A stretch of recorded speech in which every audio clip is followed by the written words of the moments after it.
لک الحمد یا اللہ الصلاۃ والسلام علیک یا رسول اللہ اما بعد۔ رمضان اسپیشل اس مخصوص پروگرام میں ایک بار پھر ہم اپنے چینل میں آپ کا استقبال کرتے ہیں، خیر مقدم کرتے ہیں۔ آج کے اس مخصوص پروگرام میں ہم جس بات پر چرچا کرنے جا رہے ہیں وہ ہے الوداع جمعہ کی شرعی حیثیت تعلیمات اعلیٰ حضرت سے۔ اعلیٰ حضرت علیہ رحمہ کی تعلیمات سے الوداع جمعہ کے ثبوت، الوداع جمعہ کے دلائل، الوداع جمعہ کی حقیقت ہم آپ کو پیش کرنے کی سعادتیں حاصل کر رہے ہیں۔ اول تاخیر اس کلپ میں بنے رہیے گا۔ جب سے پچھلا جمعہ ہوا ہے اس کے بعد سے سوشل میڈیا میں کئی طرح کے بیانات وائرل ہو رہے ہیں۔ لوگ الوداع جمعہ پر انگلیاں بھی اٹھا رہے ہیں، الوداع جمعہ کی حقیقت پر بھی بات کر رہے ہیں، الوداع جمعہ کے ثبوت پر بھی بات کر رہے ہیں۔ سوشل میڈیا ہے، لوگ اپنی بات وائرل کرنے کے لیے کچھ نہ کچھ سوچتے اور طریقہ کار اپناتے رہتے ہیں۔ ایک بات کہہ کے میں اپنے بیان کو شروع کر رہا ہوں کہ ہر چیز کے ثبوت ڈھونڈنے کے بجائے چیزوں کی حکمتیں بھی تلاشنی چاہیے۔ ہر چیز کے ثبوت اور دلائل ڈھونڈنے کے بجائے ان چیزوں کو اکابرین نے، بزرگوں نے کیوں شروع کیا ہے، کیوں یہ چلن میں پڑا ہے، اس کی حکمتیں بھی ڈھونڈنے کی کوشش کرنی چاہیے۔ الوداع جمعہ پڑھنے کا، الوداع جمعہ کی شہرت کوئی آج کا نیا نہیں ہے۔ برسہا برس سے، یہاں تک کہ اگر کہا جائے کہ سینکڑوں سال سے مسلمانوں میں یہ چل رہا ہے تو غلط نہیں ہے۔ سینکڑوں سال پرانے بزرگوں کے واقعات و بیانات اس حوالے سے ہیں کہ جمعۃ الوداع کا اہتمام انہوں نے کیا ہے۔ تو بزرگوں سے جو چیز چلی آ رہی ہے اس چیز کی حقیقت پہ ہی لوگ سوال کھڑے کر دیتے ہیں، اس چیز کی ثبوت پر ہی لوگ سوال کرنے لگ جاتے ہیں۔ تو آپ یقین کریں جمعۃ الوداع کیا ہے، تعلیمات اعلیٰ حضرت کی روشنی میں اس کے ثبوت میں اس میں پیش کر دے رہا ہوں۔ آپ اس کو توجہ سے سن لیجئے، انشاءاللہ آپ کو اس سلسلے میں اچھی معلومات حاصل ہوگی اور آپ کا ذہن بھی اللہ چاہے گا تو مضبوط ہوگا۔ کسی دور میں کہ آپ بھی ہندوستان کے کسی دور میں تو بہت زیادہ تھا، اب کچھ کم ہوا، لیکن آج بھی ہندوستان کے اکثر علاقوں میں جو خطبہ پڑھا جاتا ہے، خطبہ علمی جو کتاب ہے، اس کتاب سے جو خطبہ پڑھا جاتا ہے، اس خطبہ کی کتاب میں نہایت حسرت کے ساتھ ماہ رمضان المبارک کو الوداع کہا گیا ہے۔ الوداعی اشعار بھی ہیں، الوداع جمعہ کا خطبہ بھی ہے، الوداعی کچھ اشعار اردو میں بھی اس میں لکھے ہوئے ہیں۔ اب آپ کہیے گا کیا میں اس سے دلیل لے رہا ہوں؟ میں دلیل اس سے نہیں لے رہا، یا دلیل اس سے لے بھی رہا ہوں تو کیوں لے رہا ہوں وہ سنیے۔ جس کتاب جو خطبہ علمی میں جمعۃ الوداع کا الگ سے خطبہ بھی ہے، میں یہ نہیں کہہ رہا ہوں کہ یہی خطبہ ضروری ہے، کوئی یہ نتیجہ نہ نکال لیں کہ میں کہہ رہا ہوں کہ جمعۃ الوداع کے دن وہی جمعۃ الوداع والا خطبہ ضروری ہے، نہیں، وہ خطبہ ضروری نہیں ہے۔ میں یہ کہہ رہا ہوں کہ وہ خطبہ اس میں ہے، اور جمعۃ الوداع کے لیے اس خطبے کے ساتھ ساتھ اردو میں کچھ ایسے اشعار بھی ہیں جس میں اظہار افسوس کیا گیا ہے رمضان کے رخصت ہونے کا۔ جس کتاب میں یہ چیزیں ہیں اس کتاب کے سلسلے میں امام اہل سنت اعلیٰ حضرت مولانا شاہ امام احمد رضا خان رحمۃ اللہ تعالی علیہ کیا فرماتے ہیں، سنیے۔ اعلیٰ حضرت علیہ رحمہ نے خطب علمی کے مصنف کا تعارف ان الفاظ میں فرمایا ہے کہ مولانا محمد حسن علمی بریلوی رحمۃ اللہ تعالی علیہ سنی صحیح العقیدہ اور واعظ و ناصح، یعنی واعظ و نصیحت کرنے والے، اور حضور اقدس صلی اللہ تعالی علیہ وسلم کے مداح، یعنی تعریف بیان کرنے والے، اور میرے جد امجد یعنی دادا جان حضرت مولانا رضا علی خان رحمۃ اللہ تعالی علیہ کے شاگرد تھے۔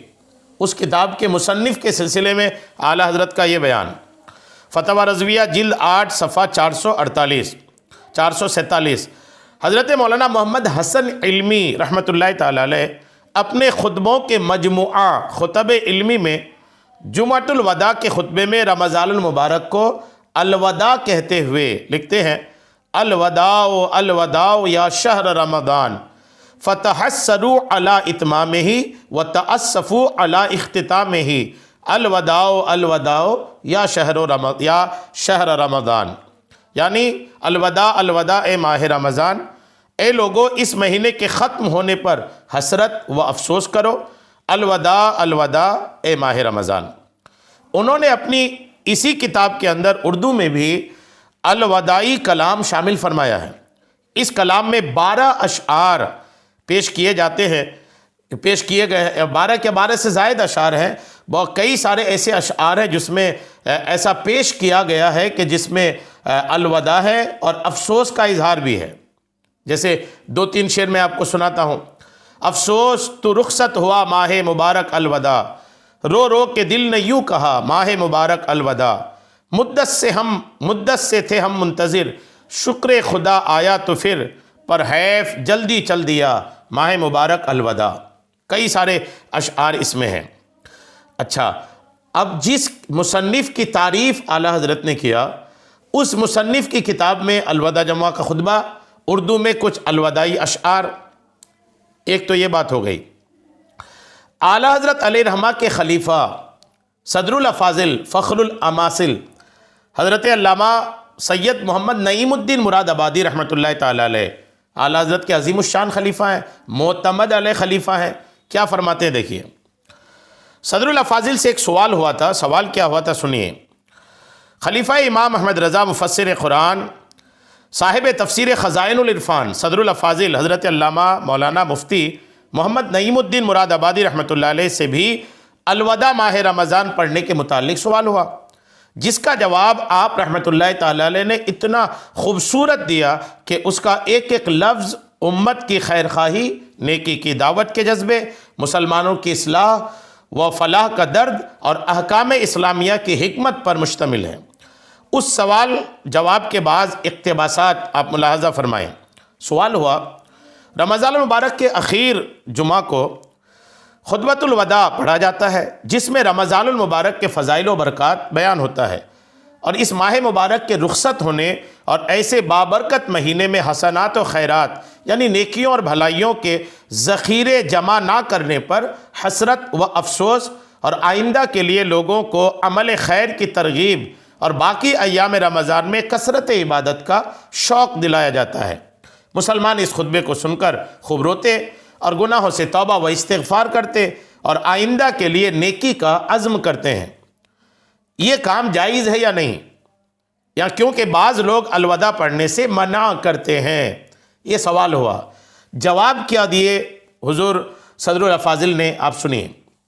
صدر الافاضل حضرت علامہ مولانا سید محمد نعیم الدین مراد آبادی رحمۃ اللہ علیہ نے اس خطبے سے منع کرنے والوں کے اعتراضات کا جواب دیتے ہوئے فرمایا، آپ کی عبارت کا خلاصہ یہ ہے کہ ان منع کرنے والوں کے پاس ممانعت کی کوئی شرعی دلیل موجود نہیں ہے، اور نہ وہ کوئی ایک حدیث یا فقہی عبارت اس کے عدم جواز یعنی ناجائز ہونے میں پیش کر سکتے ہیں، مگر ایسے لوگوں کا طریقہ ہی یہ ہے کہ وہ اپنی ذاتی رائے اور خیال کو دین میں داخل کر دیتے ہیں، اور اپنے خیال سے جس چیز کو چاہتے ہیں ناجائز کر ڈالتے ہیں۔ آپ رحمۃ اللہ علیہ مزید فرماتے ہیں، خطبۃ الوداع آخر کس طرح ناجائز ہو گیا؟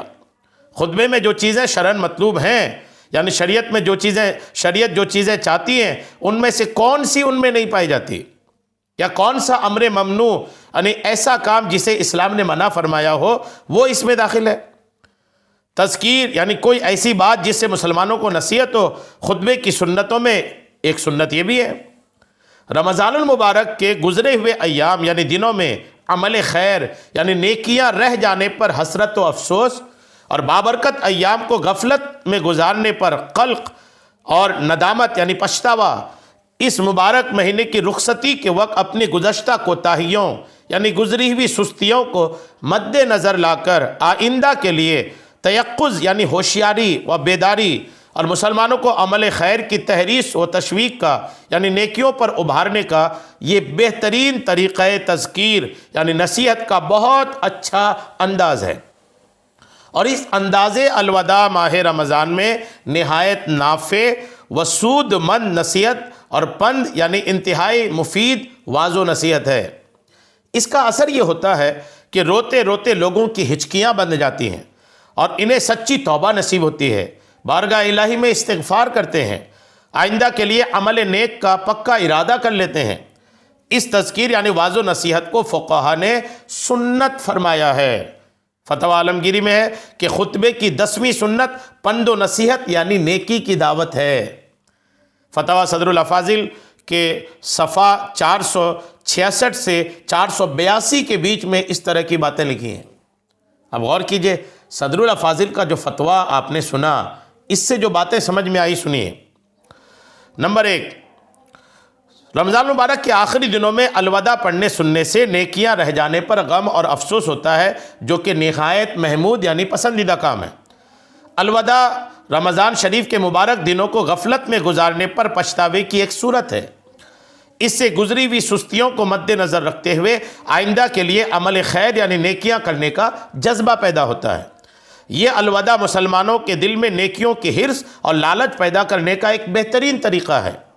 اس انداز سے الوداع میں انتہائی مفید نصیحت ملتی ہے۔ الوداع سے سچی توبہ کی توفیق نصیب ہوتی ہے۔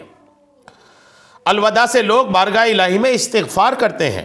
الوداع کی برکت سے مسلمانوں کی ایک بڑی تعداد آئندہ نیکیاں کرنے کا پکا ارادہ کر لیتی ہے۔ خطبہ جمعہ میں تذکیر یعنی واعظ و نصیحت کرنا سنت ہے، اور خطبے میں الوداع پڑھنا اسی سنت پر عمل کی ایک صورت ہے۔ یاد رہے، صدر الافاضل حضرت علامہ مولانا سید محمد نعیم الدین مراد آبادی رحمۃ اللہ علیہ کا فتویٰ خطبہ جمعہ میں الوداع پڑھنے کے متعلق ہے، لیکن الوداع پڑھنے سننے کے جو برکات بیان ہوئے وہ اس خطبے کے علاوہ آخری جمعے کی نماز کے بعد صلاۃ و سلام کے وقت اور یوں ہی رمضان شریف کے آخری دنوں میں بعد نماز عصر یا کسی دوسرے وقت پڑھنے سننے سے بھی حاصل ہوتے ہیں۔ غور کیجئے، صدر الافاضل علیہ الرحمہ نے خطبۃ الوداع میں خطبۃ الوداع بھی بولنے اس کو، اس کے کتنی برکتیں ارشاد فرمائیں۔ آپ نے اس کا کتنا آپ نے حمایت کتنی کی اس کی۔ اچھا، اعلیٰ حضرت علیہ الرحمہ اس پر کیا فرماتے ہیں؟ امام اہل سنت اعلیٰ حضرت مولانا شاہ امام محمد رضا خان نے خطبۃ الوداع جمعۃ الوداع کو ایک مباح کام ارشاد فرمایا ہے، اور مباح کام میں جب بہتر چیزیں ہوتی ہیں نا تو وہ ثواب لے آتی ہیں۔ جیسے مباح کام جمعۃ الوداع کا اہتمام۔ اب جمعۃ الوداع میں ہوتا کیا ہے؟ جمعۃ الوداع میں لوگ اہتمام کے ساتھ کثرت سے مساجد کی طرف آتے ہیں۔ ایک بھیڑ ہوتی ہے جو سال بھر میں صرف اسی دن دکھتی ہے۔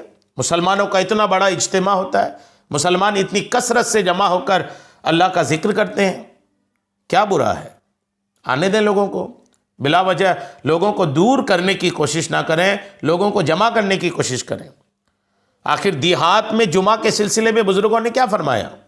دیہات میں گرچہ جمعہ نہیں، لیکن اگر جمعہ کہیں منعقد ہے تو اسے منع کرنے سے لوگ، ہمارے فقہا کیوں منع کرتے ہیں؟ لوگ کسی طرح اللہ کا نام لینے دیا جائے۔ جمعۃ الوداع کے نام پر لوگ جمع ہو رہے ہیں، ہونے دیجئے، الحمدللہ اللہ کا نام لینے کے لیے جمع ہو رہے ہیں۔ اعلیٰ حضرت علیہ الرحمہ نے کیا فرمایا؟ امام اہل سنت اعلیٰ حضرت مولانا شاہ امام احمد رضا خان فاضل بریلوی رحمۃ اللہ تعالی علیہ اس سلسلے میں اس کام کو مباح فرمایا ہے، منع نہیں فرمایا۔ یہاں تک کہ اعلیٰ حضرت علیہ الرحمہ نے اس کو مباح فرمایا، اور مباح اعلیٰ حضرت کا سوال، اعلیٰ حضرت سے جو جوابات ہیں وہ خود سن لیجیے آپ۔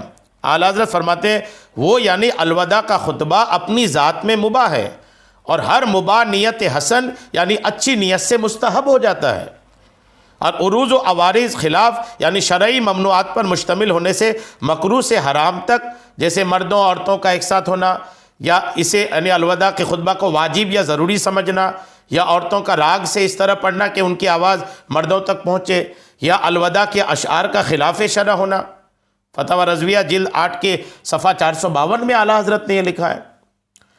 تو بہرحال یہ کہ الوداع کے جو فوائد ہیں، اس کی جو برکتیں ہیں، اس کی حکمتیں ہیں، اس کی طرف توجہ کیا جائے اور اس کو جاری رکھنے کی کوشش کرنی چاہیے۔